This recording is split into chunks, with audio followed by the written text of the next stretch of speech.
नमस्कार, आदाब, सत श्री अकाल, जय भीम, जोहार। मेरा नाम है नवीन कुमार। इस समय देश में सबसे बड़ा मुद्दा यह है कि नुपुर शर्मा की पैगंबर मोहम्मद पर की गई टिप्पणी के बाद इतना बड़ा बखेड़ा कैसे खड़ा हो गया। अरब और ओआईसी छोड़िए, संयुक्त राष्ट्र ने भी हमको सहिष्णुता पढ़ा डाली। मेरा सवाल है कि आखिर ऐसा क्यों हुआ। किसी पॉलिटिकल पार्टी के प्रवक्ता के टीवी के चंडूखाने वाली डिबेट में दिए गए बयान पर अंतर्राष्ट्रीय बवंडर खड़ा हो जाए, राजदूत तलब कर लिए जाएं, भारत से माफी की मांग होने लगे, विदेश मंत्रालय को जवाब देना पड़े, ऐसा इसके पहले कभी नहीं हुआ था। तो फिर इस बार ऐसा क्यों हुआ, हम बताते हैं। एक कहावत आपने जरूर सुनी होगी, बाप बड़ा ना भैया, सबसे बड़ा रुपया।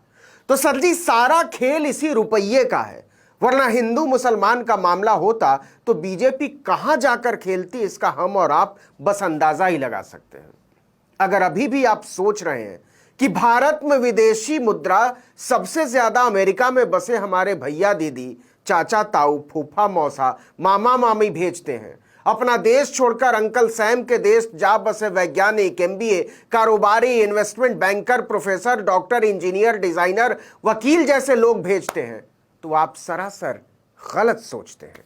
आपको लगता है कि इंग्लैंड में बसे भारतीय भेजते हैं सबसे ज्यादा विदेशी मुद्रा, तब तो और गलत सोचते हैं। लगता है जर्मनी, कनाडा, ऑस्ट्रेलिया या फ्रांस में बसे हमारे भैया दीदी लोग भेजते हैं, तब तो खैर एकदम ही गलत सोचते हैं। भारत को सबसे ज्यादा विदेशी मुद्रा अमेरिका वाले सॉफ्टवेयर इंजीनियर, मैनेजर और डॉक्टर नहीं भेजते हैं साहब। अरब अमीरात के कारीगर भेजते हैं, प्लम्बर भेजते हैं, कारपेंटर भेजते हैं, मजदूर भेजते हैं। और अगर सभी खाड़ी देशों से भारत को भेजी जाने वाली मुद्रा को जोड़ दें तो अमेरिका का हिस्सा आधा भी नहीं बचता। ब्रिटेन और कनाडा, जिन पर आप मरे रहते हैं, वहां जा बसे चाचा ताऊ तो कहीं गिनती में भी नहीं आते। चलिए इसको देख ही लेते हैं। भारत को विदेशी मुद्रा भेजने के मामले में संयुक्त अरब अमीरात पहले नंबर पर है। कुल मुद्रा का लगभग 27% अकेले यूएई में काम करने वाले हमारे मजदूर कारीगर भेजते हैं। अमेरिका का नंबर इसके बाद है, लगभग 23% मात्र। सऊदी अरब से भेजी जाने वाली रकम का हिस्सा है 11.5%, कतर से 6.5%, कुवैत से 5.5% और ओमान से 3%। ब्रिटेन में बसे भारतीय तो जैसे तैसे ओमान की बराबरी कर पाते हैं, और कनाडा वाले अंकल तो केवल जी 1% विदेशी मुद्रा भारत भेजते हैं। और अगर कहीं पांचों खाड़ी देशों को मिला दिया जाए तब तो मुसलमानों से आपकी नफरत का नाड़ा खुलकर नीचे गिर जाएगा। जोड़ लीजिए, 26.9, 11.6, 6.5, 5.5 और 3%। मतलब दुनिया भर में बसे लोगों की तरफ से भारत को भेजी जाने वाली कुल विदेशी मुद्रा का 53.5% यही मुसल्ले, मजदूर, कारीगर, छेनी, हथौड़ा, फावड़ा, कुदाल चलाने वाले भेजते हैं, जिनसे आप नफरत करते हैं। अमेरिका, इंग्लैंड, कनाडा, ऑस्ट्रेलिया में कॉलर उठाकर सेल्फी डालने वाले नहीं भेजते हैं। इसमें बहरीन को नहीं जोड़ा है हमने। और यह आंकड़ा कोई मुसल्लों के अब्बा का नहीं है, इकोनॉमी के बड़े पापा वर्ल्ड बैंक का है।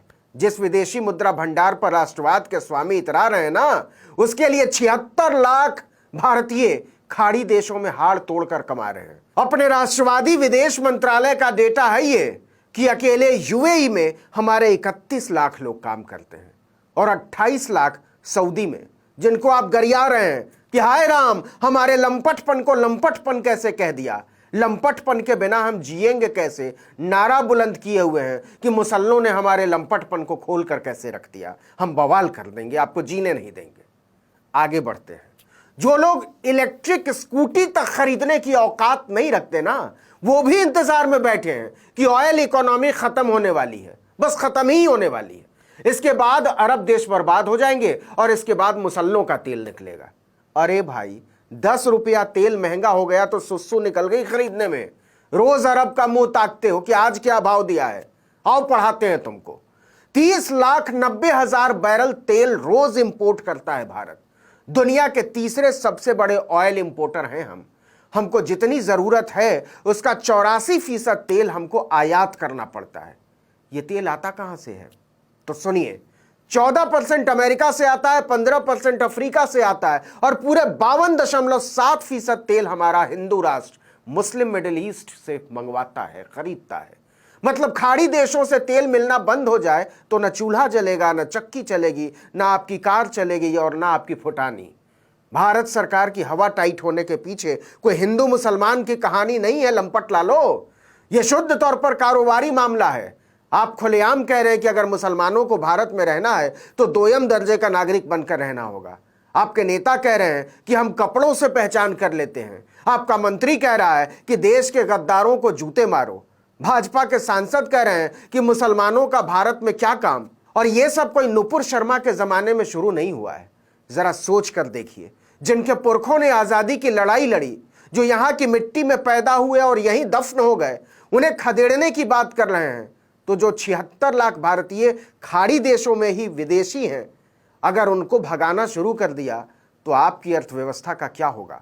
आपका सारा राष्ट्रवाद और हिंदुत्व 2 मिनट में शीघ्र पतन का शिकार हो जाएगा। आत्मनिर्भर भारत का नारा ना मुरमुरे का ठोंगा बन जाएगा।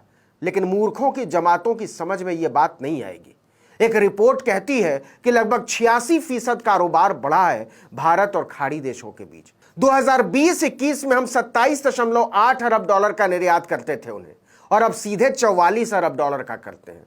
जमूरो, हिंदू और मुसलमान का नहीं, 155 अरब डॉलर का रिश्ता है हमारा खाड़ी देशों के साथ। पता कर लीजिए जाकर, खाड़ी देशों ने आपके अडानी की कंपनी में कितना पैसा लगाया है और अंबानी की कंपनी में कितना लगाया है। और नहीं जानते या नहीं जानना चाहते तो जाकर 2-2 रुपए का राष्ट्रवाद फैलाओ व्हाट्सएप, ट्विटर, फेसबुक और इंस्टा पर। ऐसे ही नहीं हालत खराब है नुपुर शर्मा और नवीन जिंदल पर। इन मूर्खों और जाहिलों के चक्कर में ना 76 लाख लोगों की रोजी रोटी पर आफत आ जाएगी किसी दिन। और बात केवल इतनी ही नहीं है। आपने सुना ही होगा कि कतर की दुकानों के शेल्फ से मेड इन इंडिया चीजें उठने लगी। बायकॉट इंडियन प्रोडक्ट ट्रेंड करने लगा ट्विटर पर। मेड इन इंडिया में लंका लग गया। हमारी कंपनियां बाप बाप चिल्लाने लगी। तो तुम अगर सोच रहे हो कि यह मक्का, मदीना, हज और उमरा का सवाल है तो बहुत बड़े वाले पीस हो। जरा सोच कर देख लीजिए कि दुनिया के कोई 2 अरब लोग भारत में बनी हुई चीजों का बहिष्कार कर दें। न केवल बहिष्कार कर दें बल्कि हमारे प्रोडक्ट से नफरत करने लगे। क्या होगा हमारी इकोनॉमी का? क्या होगा हमारी कंपनियों का, हमारी अर्थव्यवस्था का और आपके हिंदू राष्ट्र का? इसलिए नफरत का चश्मा उतारो और अपने बाजू के मुसलमानों को दीदा फाड़ कर देखो। वो उतना ही राष्ट्रवादी है जितने तुम, जितने हम, बल्कि हमसे और तुमसे कहीं ज्यादा।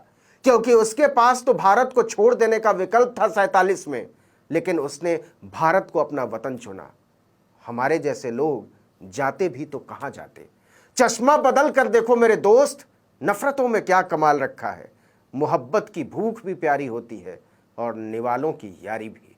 इस वीडियो में इतना ही, लेकिन अगर आपने आर्टिकल 19 इंडिया को अब तक सब्सक्राइब नहीं किया है तो फौरन कर लीजिए, बेल आइकॉन दबाइए, घंटी जैसी आकृति, लाइक कीजिए और कमेंट करके बताइए हमारा वीडियो आपको कैसा लगा। अगर यूट्यूब पर देख रहे हैं तो हमारे चैनल को सब्सक्राइब कर दीजिए, फेसबुक पर देख रहे हैं तो हमारे पेज को लाइक कर लीजिए, इंस्टाग्राम पर फॉलो कर लीजिए और हमारा ट्विटर हैंडल है article19_India। नमस्कार।